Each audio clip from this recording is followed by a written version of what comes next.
Bismillahirrahmanirrahim. Al-hadithul awalu, anapun utawi hadis kang kawitan, hadis kang pertama iku an Amiril Mukminin, dan critakake saking Amirul Mukminin rupane Abu Hafsin Umar bin Khattab radhiyallahu taala anhu. Jadi hadis ini diriwayatkan, diceritakan oleh Abu Hafs Umar bin Khattab radhiyallahu taala anhu. Kala wis dawuh sapa Umar, sami itu midhanget sapa ingsun, kula nate mireng Rasulullah sallallahu alaihi wasallam, bilih Rasulullah sallallahu alaihi wasallam yaqulu hale kang dawuh sapa Kanjeng Nabi. Unine hadis, unine dawuhipun Kanjeng Nabi, innamal a'malu binniyat. Innamal a'malu angin pestine utawi sae amal, angin pestine utawi sempurnane ngamal, angin pestine utawi diterima utawa ditolake amal iku binniyati, gumantung kelawan niat. Jadi amal yang kita lakukan diterima atau ditolak oleh Allah, sah atau batal, itu nanti tergantung dengan apa yang kita niatkan. Wa inna malikul limri'in, lan angin pestine iku keduwene saben-saben wong suwiji ma utawi perkara nawa kang wis niat sapa wong. Lah setiap orang yang beramal itu akan mendapatkan balasan sesuai dengan apa yang telah mereka niatkan. Jika orang tersebut berniat beribadah, maka dia akan mendapatkan pahala ibadah. Namun sebaliknya, jika orang tersebut beramal berniat untuk kejahatan, maka dia akan mendapatkan balasan dari amal kejahatan tersebut. Oleh karena itu faman mongko utawi sapa wonge, faman mongko utawi sapa wonge iku kanat kang ono apa hijratuhu, hijrohe man, hijrah ilallahi maring Allah wa rasulihi lan krana utusane Allah, fa hijratuhu mongko hijrohe man iku ilallahi maring Allah wa rasulihi lan tumeka maring utusane Allah. Oleh karena itu barang siapa yang dia berhijrah, dia beriman diniati karena beribadah kepada Allah, maka dia akan mendapatkan balasan sesuai dengan apa yang telah diniatkan. Jika dia beramal diniatkan untuk mencari syafaat Rasulullah dengan memperbanyak membaca sholawat, maka dia juga akan mendapatkan balasan dari apa yang telah mereka niatkan.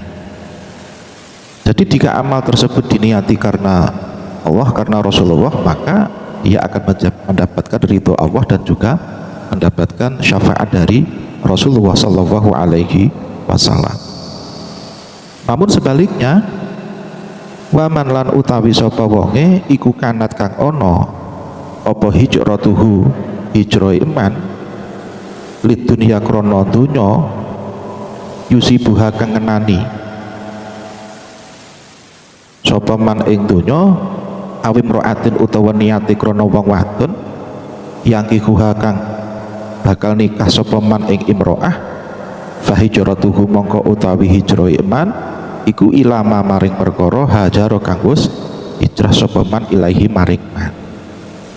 Barang siapa yang dia berniat kemudian niatnya karena perkara dunia atau niatnya karena seorang wanita yang hendak dia nikah, maka dia akan mendapatkan apa yang telah dia niatkan tersebut. Jadi kembali lagi, inti dari hadis ini adalah di awal dawuhnya Kanjeng Nabi, innamal a'malu binniyat. Jadi sahnya amal, ditolak diterimanya amal, sah dan batalnya amal itu tergantung dengan apa yang telah diniatkan oleh orang tersebut, dan setiap orang akan mendapatkan balasan dari apa yang telah mereka niatkan. Rawahu was riwayatake hadis sapa Imam al-Muhadditsina, Imam hadis loro rupane Abu Abdillah Muhammad bin Ismail bin Ibrahim bin Mughirah bin Bardisbah al-Bukhari wa Abul Husaini Muslim bin al-Hujjaj bin Muslim al-Kushairi an-Naisaburi fi Sahihaihima, di dalam kitab sahihnya Imam Bukhari dan Imam Muslim, alladzaini kang huma utawi Sahihaihima, kitab sahih loro ni Bukhari Muslim iku ashahul kutubi luweh sahih pira-pira kitab al-musannafati kang wis den karang. Dalan nuduhake apa al haditsu hadis ala ananiyata ing atase teman setuhune niat iku mi'yarun dadi ukuran litas khihil amali maring sae amal. Jadi hadis ini menjelaskan bahwa niat itu menjadi ukuran sah atau batalnya amal, ukuran diterima atau ditolaknya amal. Fahaitsu sholahat mongko sekirane bagus apa aniyatu niat, sholaha mongko ya dadi bagus apa al amalu amal.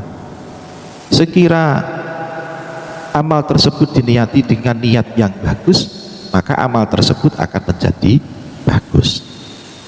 Namun sebaliknya, wahaitsu fasadat lan sekira rusak apa niat, fasada ya mongko dadi rusak apa al amalu amal.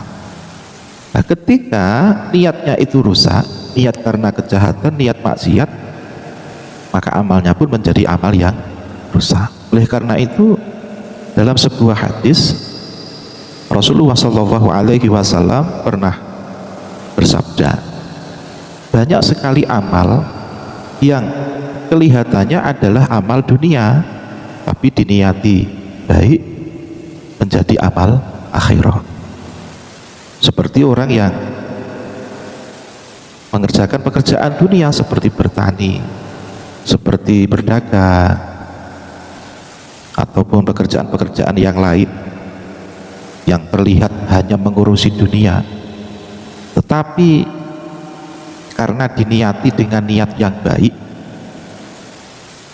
seperti niat untuk mencari bekal ibadah, seperti niat untuk mencari nafkah keluarga, ataupun niat-niat yang baik yang lainnya, niat wakaf, niat sedekah.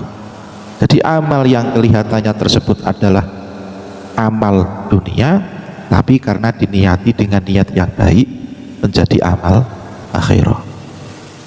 Sebaliknya juga begitu, banyak sekali amal yang kelihatannya adalah mengerjakan amal untuk akhirat, seperti sholat, bersedekah, zakat, wakaf, haji dan lain sebagainya, yang terlihat seperti amal akhirat, tapi karena olehnya melakukan tersebut diniati dengan niat yang tidak baik, seperti niat agar dipuji oleh manusia, seperti agar punya jabatan, agar dipandang sebagai orang yang solih, dipandang sebagai orang yang dermawan.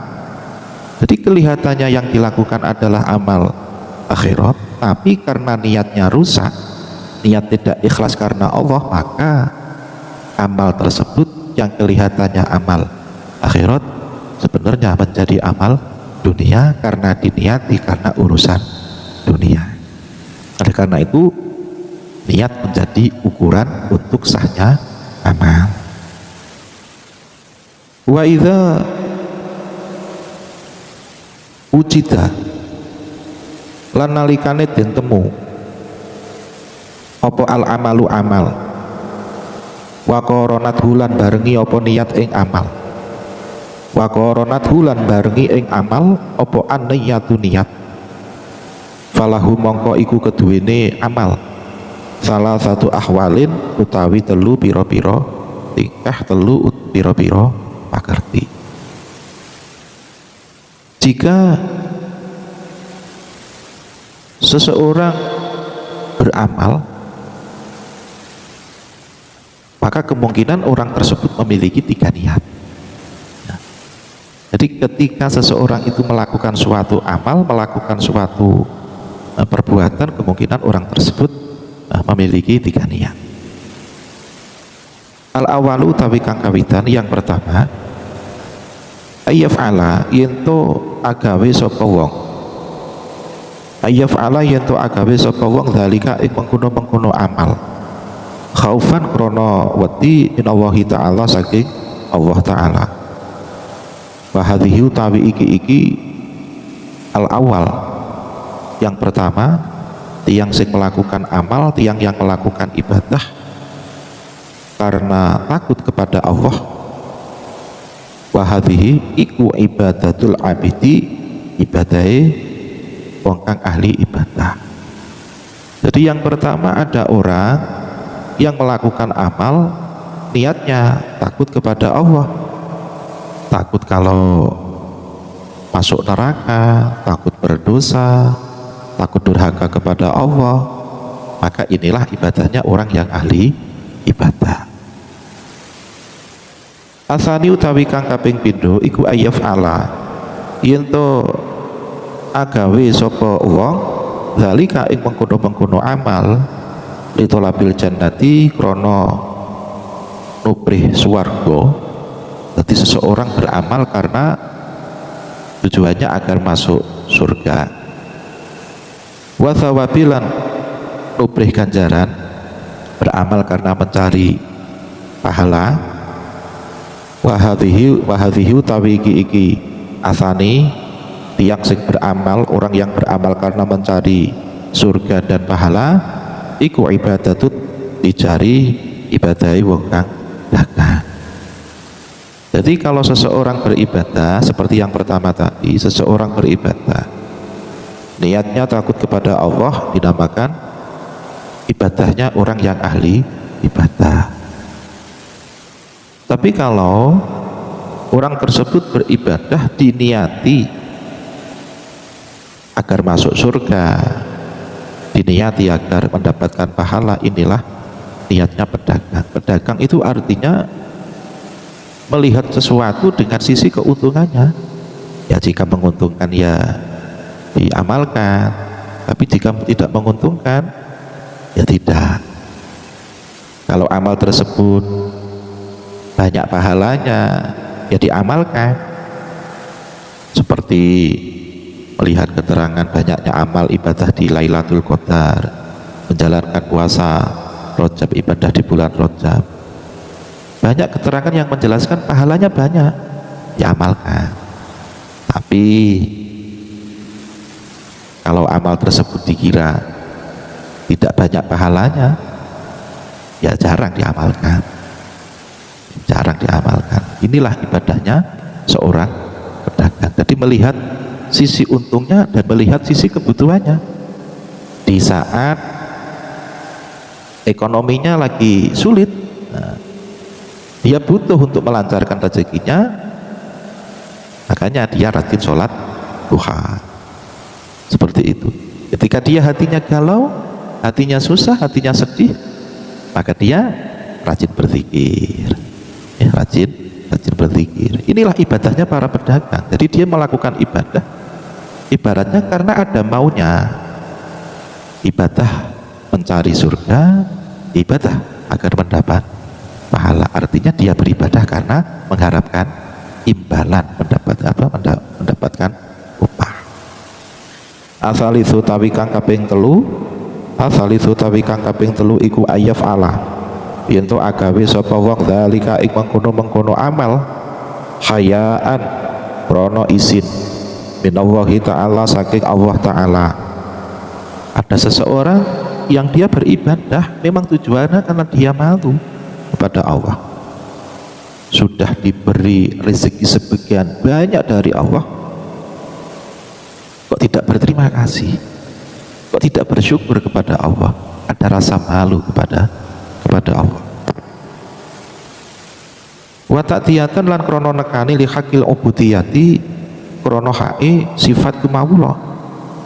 Yang kedua juga ada seseorang yang beribadah karena ya memang dia merasa kewajibannya sebagai hamba beribadah, bukan karena takut masuk neraka, bukan karena ingin masuk surga, bukan karena agar mendapat pahala, ya tetapi karena dia merasa ya memang seorang hamba ya harus beribadah, ada pahalanya nggak ada pahalanya tetap beribadah. Nah, ini watak-tiatan li hakil ubudiyah, atau watak-tiatan li syukri, watak-tiatan lan krono nekani li syukri maring syukur. Ada kalanya seseorang beribadah tersebut karena dia berniat untuk mensyukuri nikmat-nikmat yang telah dianugerahkan oleh Allah Subhanahu wa ta'ala. Sudah begitu banyak nikmat yang Allah berikan kepada manusia, maka sudah sepantasnya, sudah selayaknya manusia berterima kasih kepada Allah dengan apa? Ya dengan beribadah, dengan patuh taat, menjalankan apa yang diperintahkan oleh Allah dan menjauhi apa yang dilarang oleh Allah. Ibaratnya seperti ini, jika kita diberi oleh mungkin saudara kita, tetangga kita, maka otomatis di dalam diri kita akan punya rasa untuk tidak enak kalau kita tidak taat kepada tetangga, tetangga sudah memberi kita. Nah, apalagi ini yang memberi anugerah adalah Allah Subhanahu wa ta'ala. Kita diberi nikmat sebagian banyak oleh Allah. Wa in ta'uddu ni'matallahi la tuhsuha. Jika kita menghitung-hitung nikmat yang telah Allah anugerahkan kepada kita, maka kita tidak mampu dan juga tidak akan mampu. Maka sudah sepantasnya, sudah selayaknya kita beribadah kepada Allah, kita menyembah kepada Allah, taat kepada Allah sebagai ungkapan rasa syukur kita atas anugerah yang telah Allah berikan kepada kita.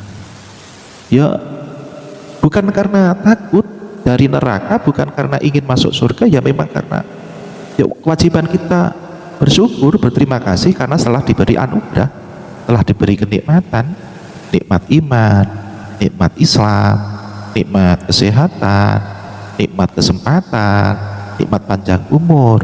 Maka ketika kita beribadah, ada kalanya seseorang tersebut melakukan ibadah ya karena merasa berterima kasih kepada Allah. Jadi watak tiatan disyukri. Wa yarolan ningali sapa al abdu, ningali sapa wong nafsahu ing awak dhewe ne wong ma'adzali kasertane mengkono-mengkono amal mukosiran ing wong kang pepeko. Wa yakunulan ana ma'adzali kasertane mengkono-mengkono amal apa qalbuhu atine amal iku khaifan kang wedi di anaku maring teman setuhune abdun iku laya dari kurang ngerti sapa abad.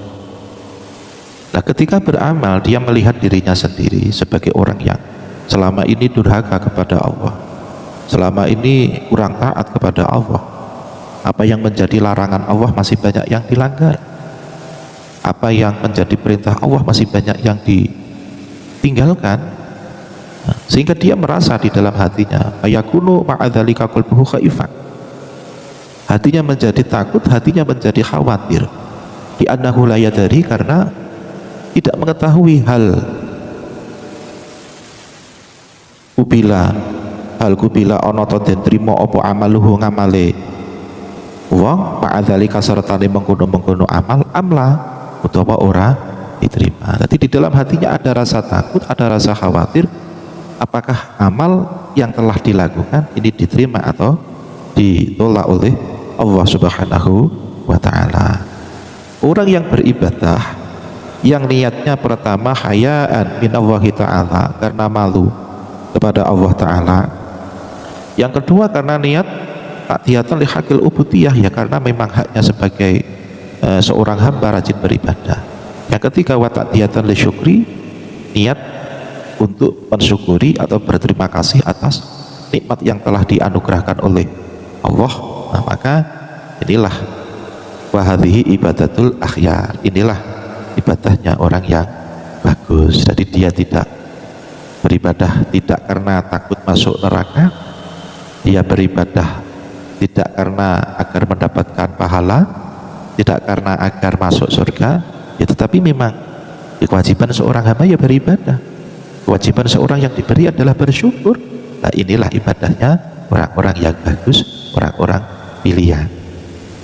Oleh karena itu wa ilaiha lan maring ikilah ibadahnya orang yang bagus, atau wa ilaiha lan maring niat kang kaping telu asyara aweh isyarah sapa Rasulullah sallallahu alaihi wasallam lama qolat nalikane matur lahu maring Kanjeng Nabi sapa Aisyah Sayyidah Aisyah radhiyallahu taala anha khina koma semangsane jumeneng sapa Kanjeng Nabi minal laili saking ibadah wengi hatta tawarromat sehingga abuh apa kodamahu delamaan lorone Kanjeng Nabi.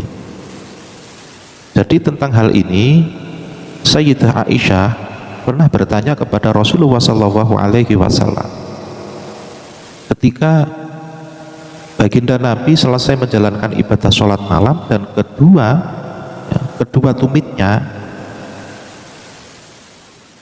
atau tumitnya ini abu bengkak. Ditanyakan oleh Sayyidah Aisyah, ya Rasulullah, wahai Rasulullah, tatakallafu merti panjenengan hadza iki ibadah wa qad ghafara lan teman-teman wis ngapura sapa Allahu Allah laka maring panjenengan ma ing dosa taqaddama kang wis dingin apa ma ming dzambi saking dosa panjenengan wa malan dosa tak akhara kang keri apa ma. Jadi Sayyidah Aisyah bertanya kepada baginda Nabi, ya Rasulullah, mengapa engkau memaksakan diri untuk beribadah padahal Allah telah mengampuni dosa-dosamu, dosa-dosa yang telah lewat atau dosa-dosa yang akan datang. Jadi Kanjeng Nabi ini adalah orang yang maksum, orang yang terjaga dari perbuatan dosa, dan orang yang dosanya telah diampuni oleh Allah, baik dosa yang telah dilakukan ataupun dosa yang akan dilakukan atau dosa yang belum terjadi.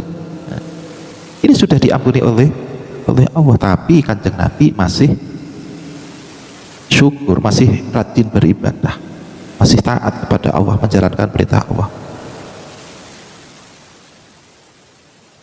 Qala dawuh sapa Kanjeng Nabi, afala akunu mongko ana ta ora ana sapa ingsun, ora ana iku abedan kawula syukuron kang akeh syukure, syakuron kang akeh syukure. Jawab Nabi, justru karena dosa-dosaku telah diampuni oleh Allah, baik dosa yang lalu ataupun dosa yang akan datang, justru karena itu aku bersyukur kepada Allah dengan menjalankan ibadah seperti ini. Nah, inilah, jadi ada kalanya seseorang itu ibadah bukan karena agar mendapatkan pahala, agar selamat dari neraka, tapi ada kalanya seperti yang dilakukan oleh Rasulullah, seseorang beribadah tersebut memang diniati karena syukur, berterima kasih kepada Allah Subhanahu wa ta'ala.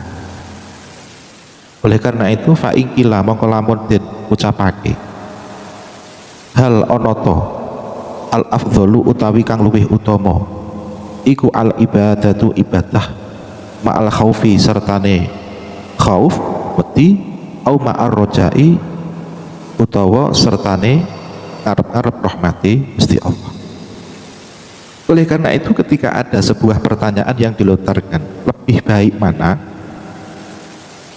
beribadah yang hatinya merasa takut, merasa khawatir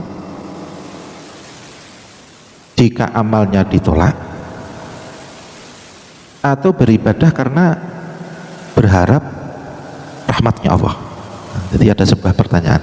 Jadi ketika kita beribadah, ini lebih baik mana, lebih utama mana, hati kita merasa khawatir, takut kalau amal kita tidak diterima, atau hati kita berharap agar amal kita diterima, atau agar ibadah kita menjadi sebab kita mendapatkan rahmat Allah.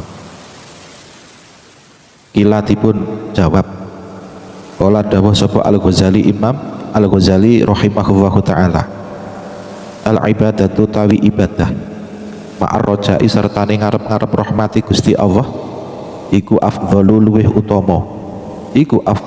utama li annar rojaa krono temen setuhune ngarep-ngarep rahmati Allah iku yurithu bisa marisake al mahabbata ing sifat demen sifat cinta wal khaufulan anapun utawi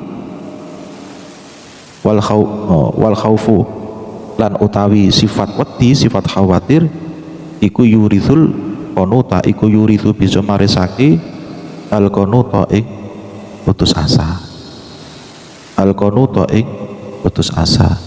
wa hadhil aqsamulan utawi ikilah dubduman asalah satu kang telu iku fil mukhlasina kanggone ing dalem wong kang ikhlas.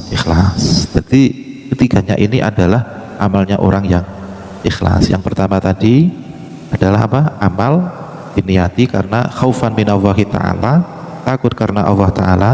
Yang kedua karena litolabil jannati wa thawabi, beribadah karena niat agar masuk surga, agar mendapatkan pahala. Yang ketiga adalah karena ta'diyatan li syukri, karena bersyukur, atau karena ya memang sifatnya seorang hamba beribadah, jadi tidak berharap apa-apa. Ya, ini ketiganya ini adalah ibadahnya orang-orang yang ikhlas. Semoga bermanfaat dan sampai bertemu lagi pada keterangan berikutnya besok jam 5. Terima kasih. Assalamualaikum warahmatullahi wabarakatuh.